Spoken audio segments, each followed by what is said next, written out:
Capítulo 10. A glória traz revelação.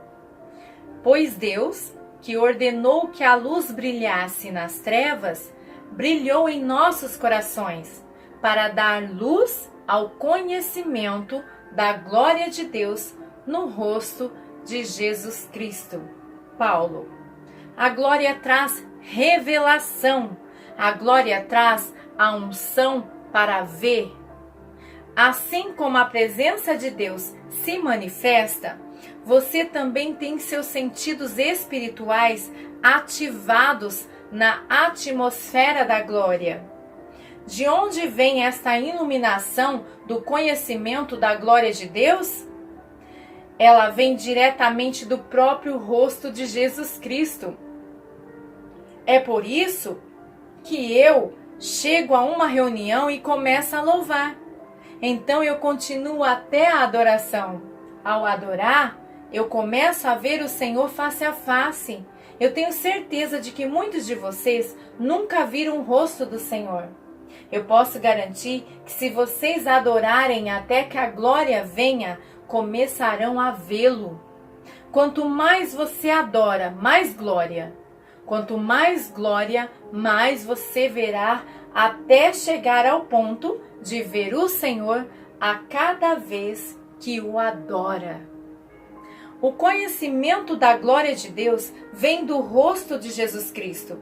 Portanto, devemos estar entre aqueles que veem o seu rosto, que não é um privilégio de um certo grupo de pessoas, não, mas é para todos nós que recebemos o Espírito Santo.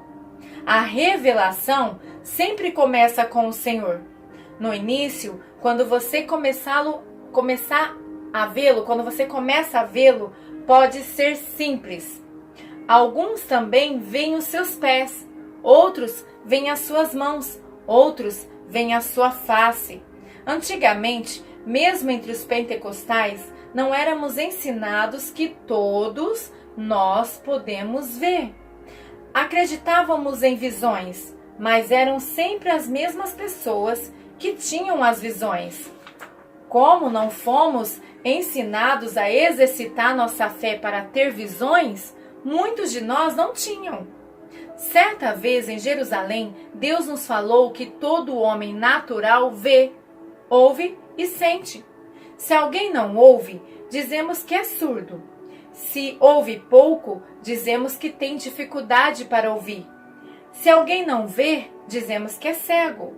Ou se enxerga mal, dizemos que tem dificuldades para enxergar. Nesse sentido, nunca nos ensinaram que todos nós podemos ver no Espírito. E os que não veem são debilitados espiritualmente. Deus quer nos levar ao seu trono em visões. Ele quer nos mostrar a face de Jesus. Ao ver Jesus, eu sou mudado. Cada vez que entro na glória, sou transformado um pouco mais. Cada vez que olho para o seu rosto, eu tenho um desejo de ser como ele é, pois ele é o exemplo. É na glória que eu vejo Jesus e desejo ser como ele. Pode até haver um desejo geral fora da glória de ser como ele é, pelo que ouvimos falar. No entanto, na glória, eu sei como é ter a sua natureza. Sei como é sentir a compaixão que ele sente.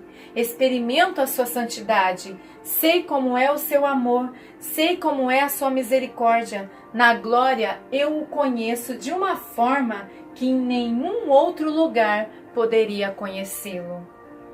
O Senhor quer que sejamos ungidos para ver. Tudo o que João, abre parêntese, aquele que tinha as revelações, fecha parêntese, viu, você pode ver também. Tudo que Ezequiel viu, você pode ver também. Nós simplesmente não ensinamos o suficiente sobre a atmosfera do Espírito. Deus mostrou para mim que se pessoas forem ensinadas, elas verão a face do Senhor com facilidade. Eu tive essa experiência nas reuniões do acampamento de verão. A irmã Gladys Faison que participou da nossa igreja por 15 ou 20 anos, veio até a plataforma chorando. Irmã Faison, por que você está chorando? Eu perguntei. Eu fui tão abençoada, ela disse, pois todos estes anos eu lutei, querendo ver o Senhor. Eu lutei para ver o mundo celestial, tentando experimentar algo eterno.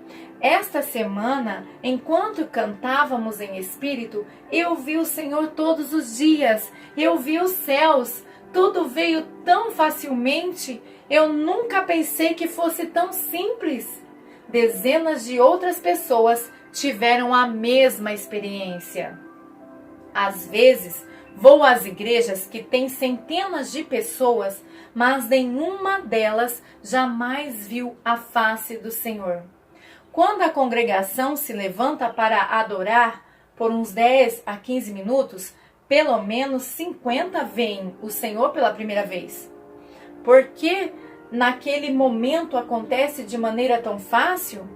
Porque lhes ensinei e lhes encorajei a ver. Eles olham com a expectativa de ver. Ora, o Senhor é Espírito, e onde está o Espírito do Senhor, aí a liberdade. E todos nós, com o rosto desvendado, contemplando como por espelho a glória do Senhor, somos transformados de glória em glória, na sua própria imagem, como pelo Senhor, o Espírito. Segundo Coríntios, capítulo 3, versos 17 e 18. Se você tem o Espírito do Senhor, pode ter a liberdade para viajar livremente pelo mundo espiritual, como aconteceu com João. Enquanto seu corpo natural estava preso na ilha de Patmos, Apocalipse capítulo 1, verso 9 e 10, ver, ouvir, sentir e experimentar uma nova atmosfera, a glória, o mundo espiritual, o sobrenatural e o céu. Não importa qual a sua experiência com o Senhor, você nunca terá nada mais vibrante do que ver a sua face. Na glória, você aprende gradativamente a entrar e ver a sua face com mais frequência, saindo do âmbito da sua imaginação. Você não enxerga mais através de um vidro escuro. Você o vê face a face, na realidade. Eu me lembro quando queria muito ver o Senhor. Alguns dos meus amigos já o tinham visto face a face, menos eu. Não sabia como fazer. Queria que alguém tivesse feito um seminário sobre o assunto.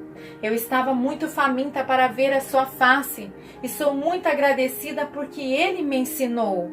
Lembro-me dos dias em que Irene, minha amiga e companheira, chorava quando todos os outros tinham visões, menos ela. Hoje, o Espírito de revelação opera tão maravilhosamente em sua vida que é uma alegria estar com ela num culto. Se você louvar até que o Espírito de adoração venha e adorar até que a glória venha, você verá o Senhor. Ele se revelará a você de muitas maneiras. Você o verá mais e muito claramente.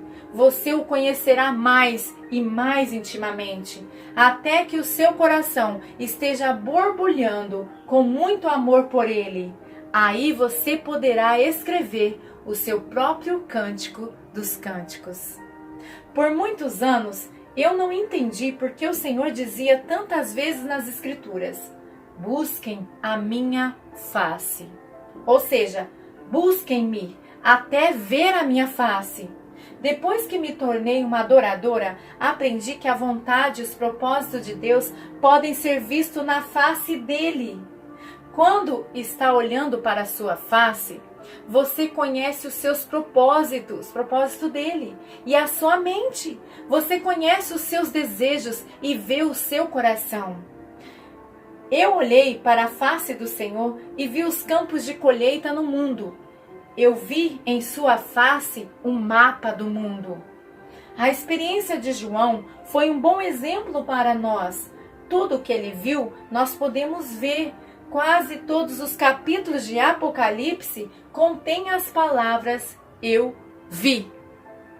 Aleluia! Voltei-me para ver quem falava comigo. Voltando-me, vi 7 candelabros de ouro. Apocalipse, capítulo 1, verso 12.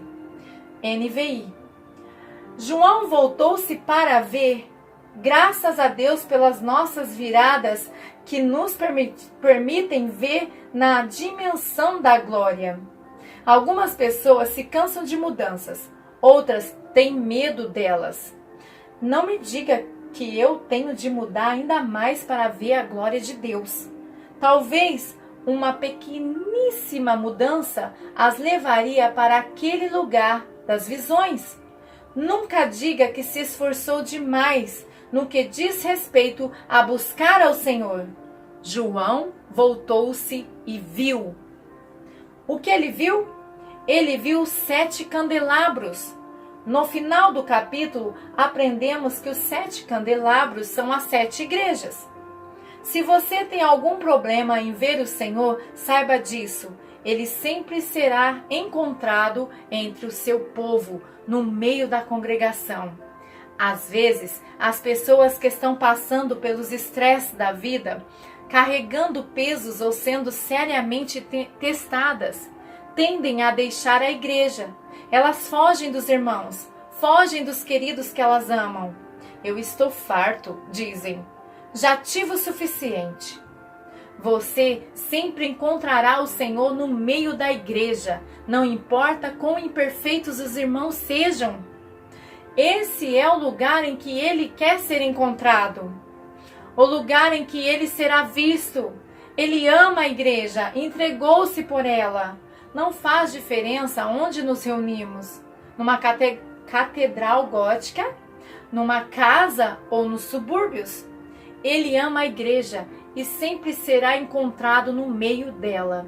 Se você quer ver o Senhor, procure-o na igreja. João voltou-se e viu 7 candelabros. E entre os candelabros, alguém semelhante a um filho de homem, com uma veste que chegava aos seus pés e um cinturão de ouro ao redor do peito. Sua cabeça e seus cabelos eram brancos como a lã, tão brancos quanto a neve, e os seus olhos eram como chamas de fogo. Apocalipse, capítulo 1, versos 13 e 14. Eu já olhei para essas chamas nos olhos dele. Eu senti o seu amor como fogo queimando. Esse fogo de amor não pode ser apagado até que os propósitos de Deus para o mundo sejam cumpridos. Aquela paixão pelas almas e pelos perdidos não podem diminuir. Eu já olhei dentro dos seus olhos e vi as nações do mundo. Eu já olhei dentro dos seus olhos e vi o choro do seu coração. Abre parêntese. Dependendo do período na história ou dos acontecimentos na terra. Fecha parêntese. Se você quiser ver o coração de Deus, olhe dentro dos seus olhos. Você verá o seu coração. Conhecimento e sabedoria fluem dos olhos do Senhor. Você pode ver a sua boca ou outras partes, mas se esperar em sua presença, Ele pode lhe mostrar muito mais. No entanto, para isso, é preciso separar um tempo. Nem sempre separamos tempo para o que Ele quer nos mostrar. Ele pode mostrar a você partes do céu. Ele pode lhe mostrar seu lindo jardim de rosas, seu jardim de amor, maior do que os jardins do Shalimar, na Caxemira, na Índia, ou qualquer outro jardim famoso do mundo. Não existem espinhos em suas rosas e suas flores não estragam. Ele pode lhe mostrar as árvores que brotam nos céus. Ele pode levar você à sala da música no céu. Quando eu vi essa sala, era como uma grande livraria com prateleiras altas e escadas móveis em trilhos para alcançá-las. Eu vi os anjos puxando os manuscritos e colocando na boca dos cristãos que queriam cantar um cântico novo ao Senhor. Você pode ver um anjo escrevendo cânticos novos e se aprontando para reparti-los com você? Ele pode lhe mostrar toda a beleza que preparou para aqueles que o amam. Pode também levar-lhe à sala de comando do céu para lhe mostrar como ele está ordenando o movimento dos seus anjos naquele momento. Você pode ver o exército celestial sendo enviado. Você pode vê-lo enviando e comissionando anjos para ajudar em áreas específicas do mundo. Deus me mostrou tantas coisas maravilhosas sobre o céu. Uma das coisas que mais me impressionou sobre o céu é que lá não existem barreiras nem limitações. No natural, você não pode ir muito longe sem encontrar algum tipo de obstáculo. Mas quando você entra no céu em espírito, não existem barreiras e nem obstáculos. Ao contrário, existem milhares de quilômetros livres para todos os lados que você olhar. Muitos já compartilharam conosco suas experiências no céu. Meu tio, Dr. William A. Ward, teve experiências tremendas no céu. Ele nos contou que foi levado ao céu várias vezes. Deus quer que todos nós sejamos ungidos para ver. Nem olhos viram, nem ouvidos ouviram, nem jamais penetrou em coração humano o que Deus tem preparado para aqueles que o amam. 1 Coríntios 2, verso 9. Esse não é o fim do pensamento. Logo após está escrito: mas Deus nolo revelou pelo Espírito. Verso 10. Deus quer que vivamos na atmosfera da revelação. Só poderemos viver nessa atmosfera de revelação quando vivermos na glória do Senhor. A glória do Senhor será revelada e juntos todos a verão. Assim diz o Senhor. Isaías 40, verso 5, NVI. O tempo está chegando quando toda a carne, em conjunto, terá a revelação da glória de Deus. E nesse dia, Deus virá a cada um de nós individualmente para mostrar a sua glória, o seu poder e a si mesmo. Nós experimentamos alguns períodos em Jerusalém que duraram algumas semanas, quando as pessoas viram o Senhor não somente em visões, mas também pessoalmente. Ele vinha até elas numa forma física. Elas o viam caminhando pelas ruas de Jerusalém, falando com elas. Já tivemos muitas visitações angelicais gloriosas, nas quais o povo sentava ao lado dos anjos e conversava com eles. Essas pessoas eram ministradas por anjos. Eles podiam contar por 1 hora suas experiências. Aconteceu na glória. Você pode dizer: Irmã Ruth, eu não sou espiritual o suficiente para tudo isso. Eu sou um novo convertido. No entanto, nós descobrimos que geralmente os novos convertidos experimentam essas coisas mais facilmente, pois eles não têm nada para desaprender. Muitos têm a impressão de que essas coisas são para poucos escolhidos. Eu mesma vivi anos somente ouvindo a voz de Deus, sem ter visões. Mas quando Deus me acordou para o fato de que eu precisava ver, assim como ouvia, minha vida conheceu uma plenitude que eu não tinha experimentado antes. No natural, não sei de nada pior do que a cegueira. Não ser capaz de ver as belezas da natureza. Do mesmo modo, é muito ruim para um cristão que não pode ver o Senhor caminhando cegamente. A visão é uma das maneiras que Deus usa para falar conosco. Meu irmão fala mais sobre essas e outras maneiras no livro Ouça a Voz de Deus.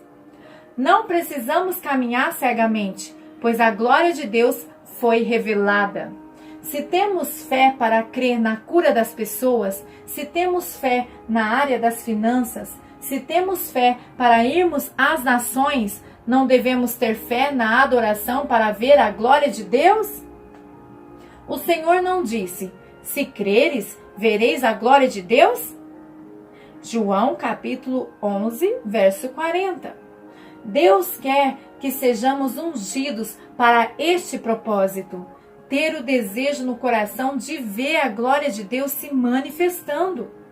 No nosso acampamento, tivemos gloriosas visitações de anjos por alguns anos. Tivemos experiência de ver a glória de Deus ministrando sobre os visitantes em seus quartos. O Rei da Glória está presente como Deus prometeu. Nesses últimos dias, veremos o crescer de sua presença e também do seu exército celestial. Quando levantarem as cabeças em louvor e quando forem levantados pelo Espírito para adorar, o Rei da Glória virá. Ele lutará as batalhas por você. Ele trará descanso ao seu ministério e à sua vida pessoal. Seus anjos serão vistos cada vez mais até a volta do Senhor. É o exército de Deus presente em nossas reuniões. A glória do Senhor será revelada para que toda a carne veja. Se você quer ser um efetivo intercessor, deve conhecer a dimensão da glória. Ou então você intercederá conforme o seu conhecimento humano e passará a maioria do tempo orando pelas coisas erradas. Quando você mover-se em direção ao Espírito, Ele lhe mostrará para onde direcionar sua oração.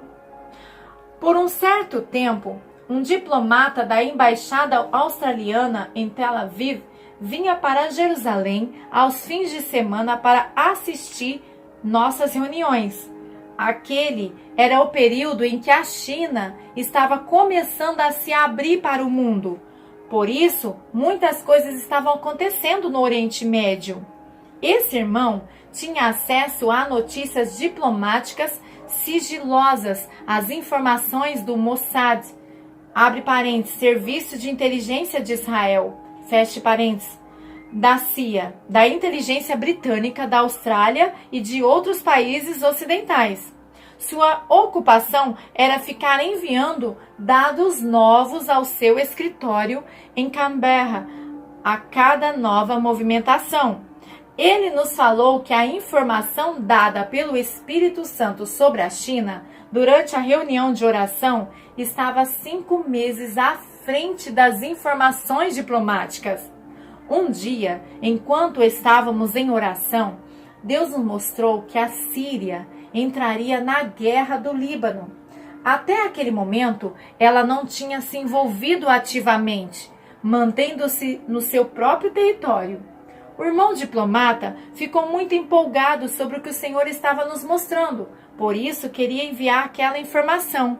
Entretanto, ele não poderia mandar um telex dizendo: eu estava numa reunião de oração no Monte Sião quando Deus nos deu uma visão mostrando que a Síria entrará na guerra.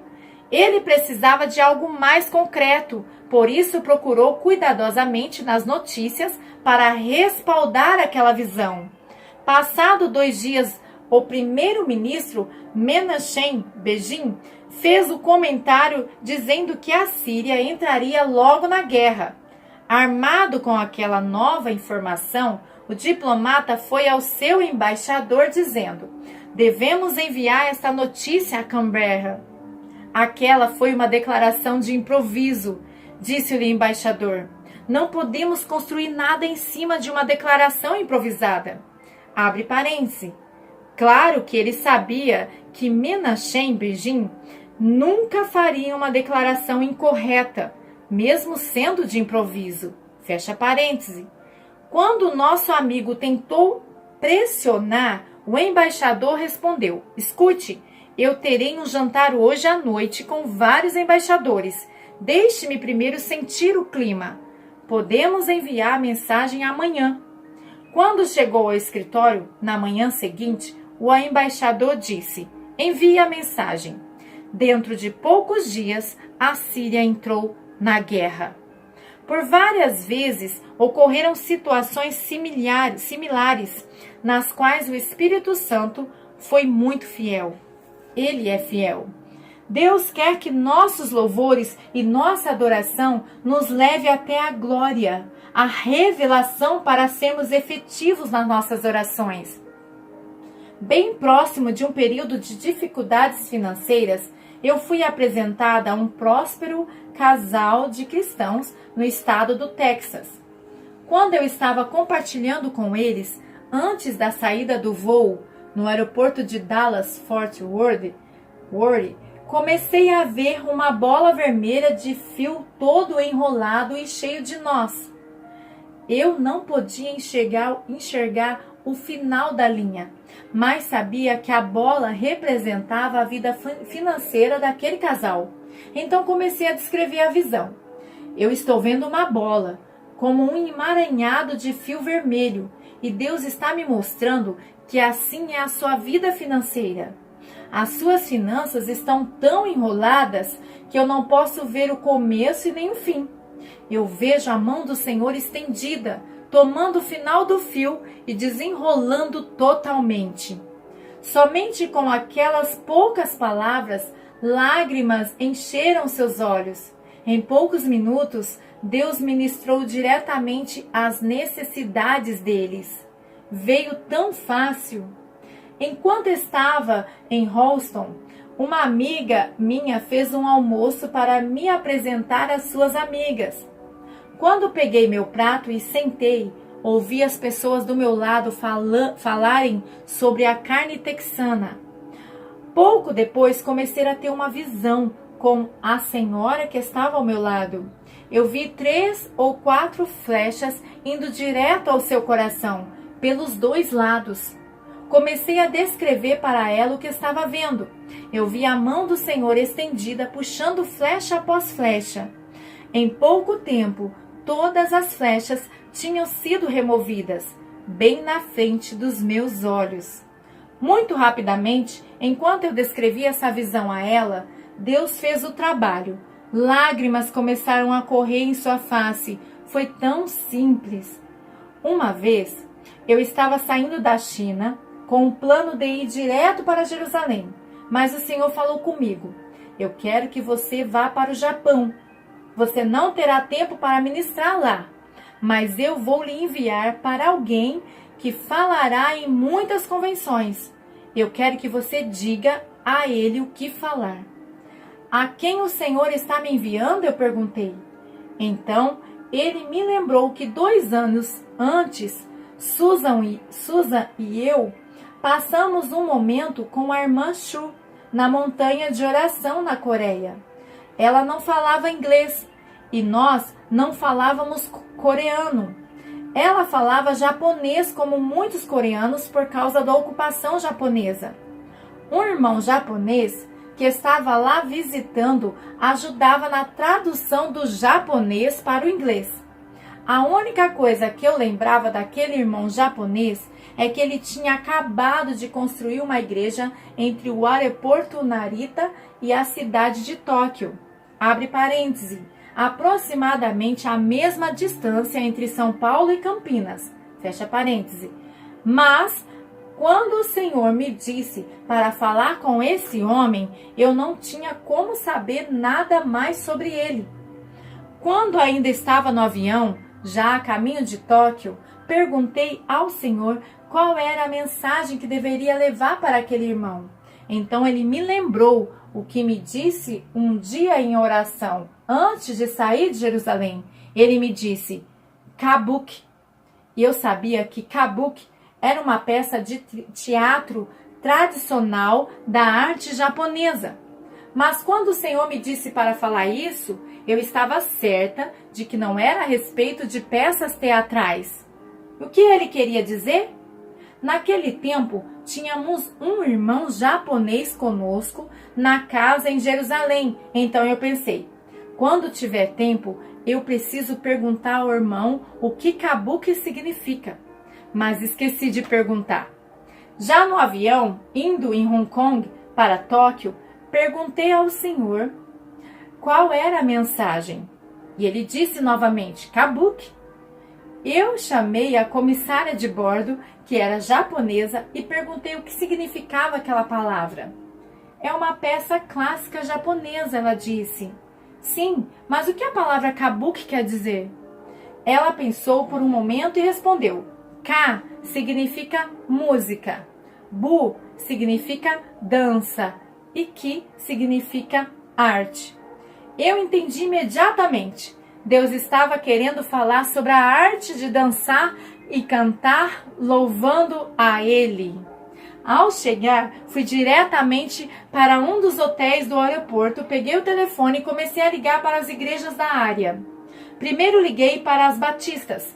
Eu falei que era de Jerusalém e conhecia um japonês da Coreia que tinha construído recentemente uma igreja que provavelmente era pentecostal ou carismática, localizada entre o aeroporto Narita e Tóquio. Ninguém sabia quem era, mas pelo menos me deram o número da igreja da Assembleia de Deus. Liguei para a Assembleia de Deus, mas não conhecia o irmão que eu procurava e nem sabia nada sobre a sua igreja. No entanto, conhecia um irmão que era do convívio carismático. Deram-me seu telefone. Eu liguei para ele e repeti a introdução pela terceira vez. Irmã Ruth, ele respondeu, eu nunca encontrei você, mas alguns dos nossos conhecidos foram a Jerusalém e participaram de sua escola bíblica. Eu sei quem é o irmão de quem você está falando. Vou lhe dar o telefone dele. Quando a nossa conversa acabou, eu liguei para aquele número. Irmão, eu disse, você provavelmente não se lembra de mim. Minha amiga e eu de Jerusalém o conhecemos na casa da irmã Shu, lá na montanha de oração há alguns anos.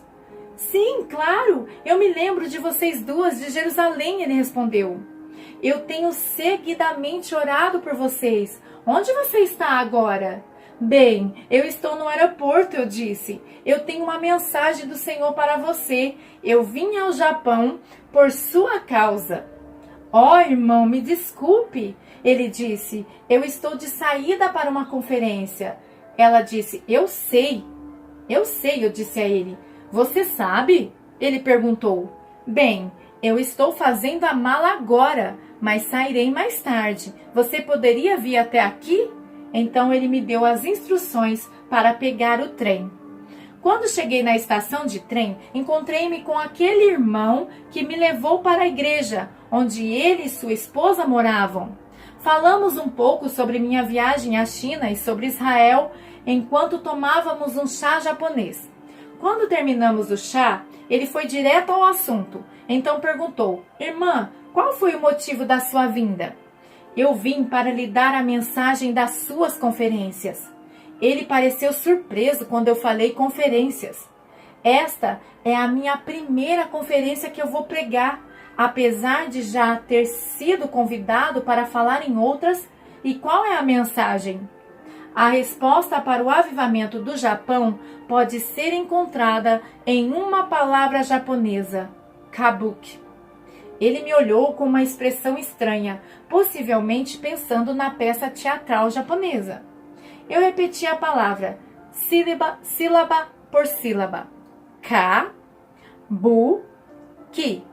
Cantar e dançar a arte de louvar ao Senhor. Lágrimas encheram seus olhos. Eu tenho orado por uma mensagem para a conferência, ele disse. Cada vez que orei, o Senhor me disse para falar sobre cantar e dançar. Eu disse ao Senhor que sabia que cantar teria um papel muito importante no avivamento do Japão, mas não com danças mundanas. Cada vez que eu orava, ganhava a mesma resposta, mas toda vez a rejeitava. Deus tinha me levado de Jerusalém, passando pela China, para lhe dizer que o avivamento no Japão viria através dos cânticos e da dança ao Senhor. Pude profetizar sobre ele pouco antes de ser levada de volta à estação de trem. Voltei para o hotel do aeroporto, busquei minhas malas, peguei o voo seguinte para Israel. O Espírito de revelação trabalha na glória.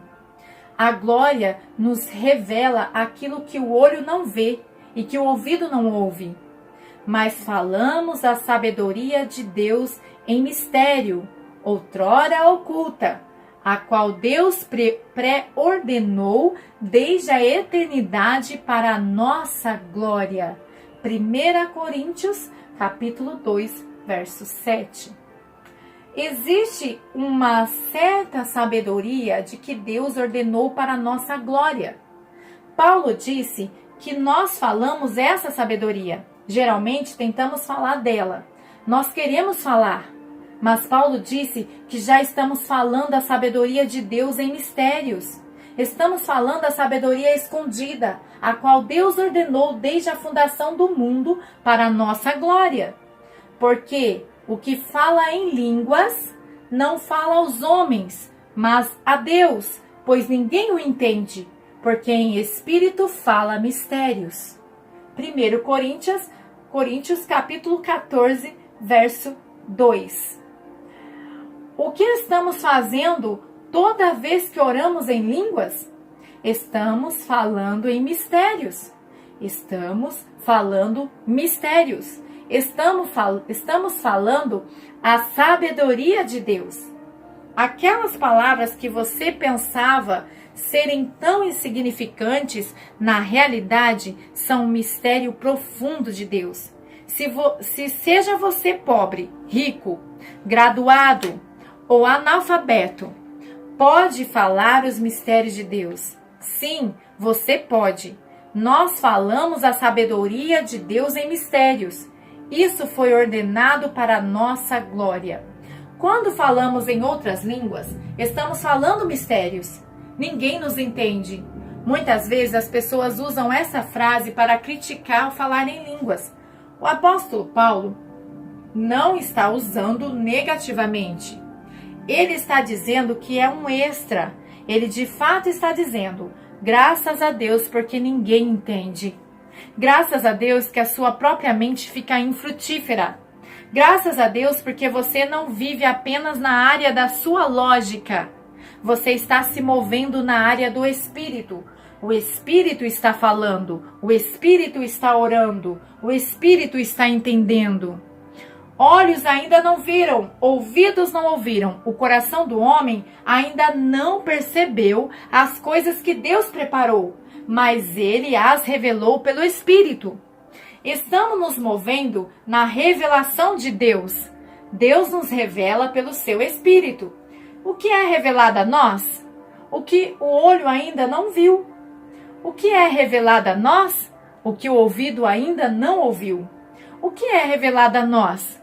O que o coração do homem ainda não percebeu. Deus nos faz saber por revelação os mesmos mistérios que falamos em línguas e não conhecemos. No meio daquelas palavras está escondida a sabedoria.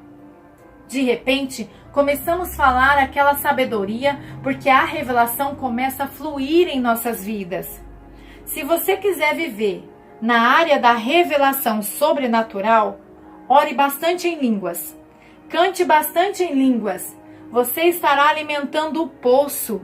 Você cantará para aumentar as águas do seu poço, o qual terá informação para ser liberada no momento oportuno. Você fluirá no conhecimento dado por revelação. De repente, você saberá de algo que não sabia antes, pois veio por revelação. Talvez não aconteça imediatamente, porque você não precisa de imediato.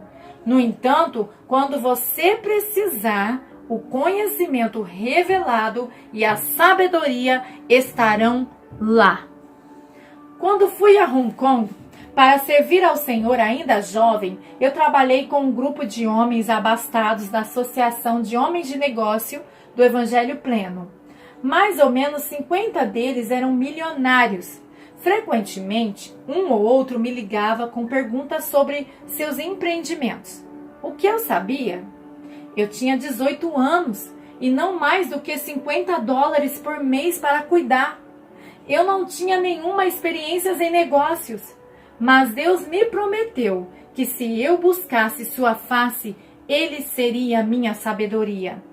De tempos em tempos, eu parava para escutar as respostas que Deus me dava e ficava impressionada, como se outra pessoa respondesse através de mim. Era a minha voz que eu ouvia, era a minha voz que estava sendo usada, mas as palavras eram palavras de revelação. Eu tinha orado bastante em línguas. Então, quando precisava do conhecimento revelado, ele estava lá. Deus vai lhe dar isso também. Seu conhecimento revelado pode ser aplicado não somente no âmbito das coisas espirituais, mas também das naturais. Nós alcançamos o espaço da revelação através da oração no Espírito. Nenhum de nós ora o suficiente. Eu não oro o suficiente no Espírito. Periodicamente, eu gosto de ensinar sobre orar no Espírito, porque eu me reanimo e até levanto à noite para orar em línguas. Se você quiser viver na atmosfera da revelação do conhecimento, precisa falar a sabedoria de Deus em mistérios. Deus revelou o mistério para nós, pelo seu Espírito. Aqueles que falam em mistério passam a entendê-lo. Por quê? Porque o Espírito examina todas as coisas, mesmo as coisas profundas de Deus. Existem coisas que nós todos gostaríamos de saber sobre Deus, mas não teríamos nenhuma ideia em que livro procurar ou em que parte da Bíblia buscar. As concordâncias nem sempre têm aquilo que queremos. Temos algo em nosso espírito esperando resposta. Mas, graças a Deus, temos o Espírito Santo, aquele que é o pesquisador, o examinador das coisas de Deus. Quando alguns professores universitários estão escrevendo alguma obra, tem pesquisadores que fazem todo o trabalho para respaldar e disponibilizar o conteúdo da matéria, pois assim o autor só precisa colocar tudo junto de maneira significativa. Nós temos o Espírito Santo, que está buscando as verdades profundas escondidas. Ele é o melhor do que o computador mais potente que existe.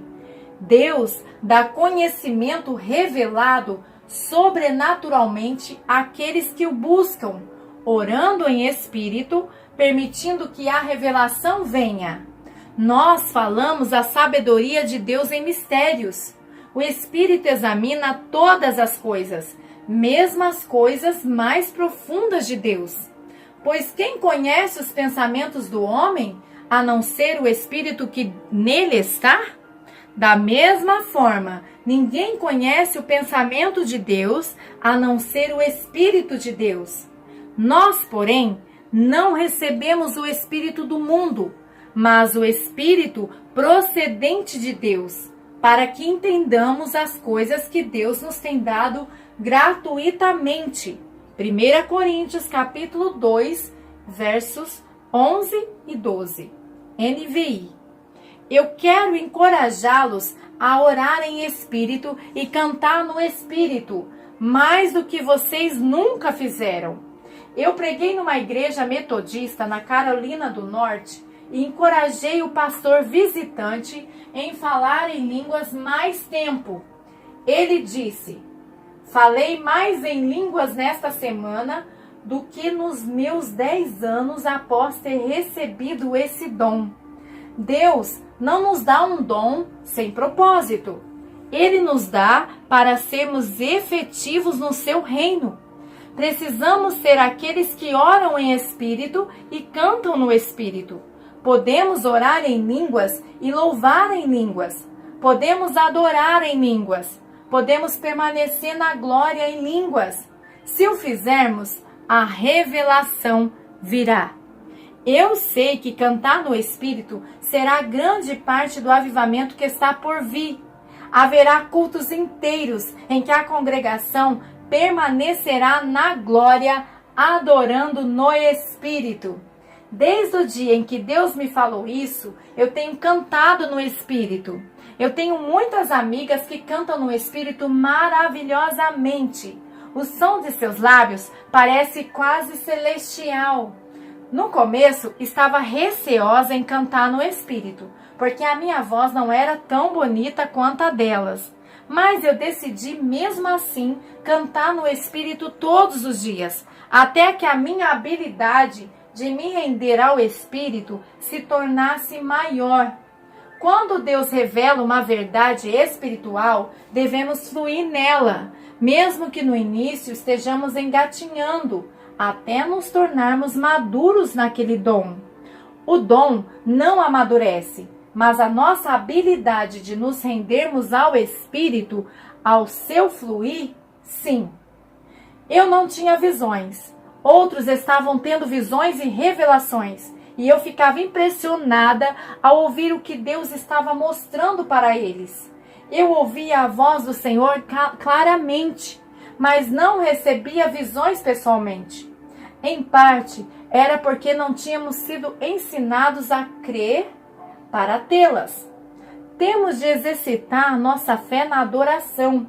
Exercitamos a nossa fé para a salvação, para curas, para o batismo no Espírito Santo e para milagres financeiros. Mas raramente somos ensinados a exercitar a nossa fé na adoração. Vamos usar a nossa fé para entrar na glória, para que possamos ver e saber. O meu outro problema era que eu nunca tinha pedido a Deus para ver. Quando eu comecei a pedir, comecei a ver. Uma das razões pelas quais eu nunca tinha pedido antes foi fruto de um mal entendido do que Jesus disse a Tomé. Disse-lhe Jesus: porque me viste e creste? Bem-aventurados os que não viram e creram. João, capítulo 20, verso 29. Eu aceitei o fato de que estava bem se não tivesse visões. Muitos anos mais tarde, quando Deus começou a me desafiar a ter visões, Ele me fez saber que esse verso não tinha nada a ver com as visões na atmosfera do Espírito, mas conforme os versículos seguintes. Ele se refere às pessoas que virão ao Evangelho crendo em seus sinais e maravilhas, ao ponto de receberem sua vida eterna sem tê-lo visto andando aqui na terra. O que Deus está fazendo hoje não é novidade, mas é para alcançar mais pessoas. Nós costumávamos nos alegrar nas reuniões quando um ou outro era abençoado com visões. Íamos para casa jubilosos, pois o irmão tal tinha tido uma visão. Agora, Deus está fazendo algo novo. Ele quer que todos nós tenhamos essas mesmas experiências. No natural, todos podemos nos assentar em frente à televisão, sintonizar o mesmo canal e assistir ao mesmo programa. Na glória, todos podemos ter a mesma visão como um corpo. Podemos ter uma revelação como um corpo. Todos podemos ver, saber e perceber pelo Espírito de Deus. Deixe que a glória lhe leve até o lugar da revelação. O caso de Tomé foi diferente. Ele tentava fazer com que o Senhor lhe provasse algo, mas não é o nosso caso.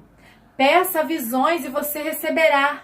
Susa, que era episcopal, começou a ter visões no momento em que foi cheia do Espírito Santo. Deus lhe ensinou a Bíblia por visões. Um dia ela me disse: Ruth, você já tem visões? Ah, não, eu não, respondi. Eu não tenho visões. Existem pessoas que até se orgulham por não terem visões. Outras dizem que não precisam dessas coisas e outras ainda dizem que não precisam da ajuda de sinais para ouvir o Senhor. Ah, não, eu não tenho visões. Eu reafirmei. Sim, você tem visões, ela insistiu. Não, eu não tenho, continuei teimosamente. Por que então, ela perguntou, quando você profetiza e eu escuto você dizendo, eu vejo isso e aquilo? Tive de pensar sobre aquilo por um instante. Eu sei que não minto e que certamente não mentiria enquanto estivesse profetizando. Bem, eu respondi, eu vejo, mas eu não vejo. Passamos por tanto tempo tentando explicar o que Deus já nos deu. Eu vejo, mas eu não vejo. Daquele dia em diante, comecei a prestar atenção sobre o que acontecia enquanto profetizava e me dei conta de que ela estava correta. Mesmo que a visão não fosse a coisa mais importante, Deus estava me ajudando enquanto profetizava sobre as pessoas. A visão me revelava o que era para dizer. A visão é uma das maneiras importantes que Deus usa para falar conosco. Ficarei no meu posto de sentinela e tomarei posição sobre a muralha. Aguardarei para ver o que o Senhor me dirá e que resposta terei à minha queixa. Então o Senhor me respondeu: escreva claramente a visão em tábuas, para que se leia facilmente. Abacuque capítulo 2, verso 1 e 2, NVI. A glória traz revelação.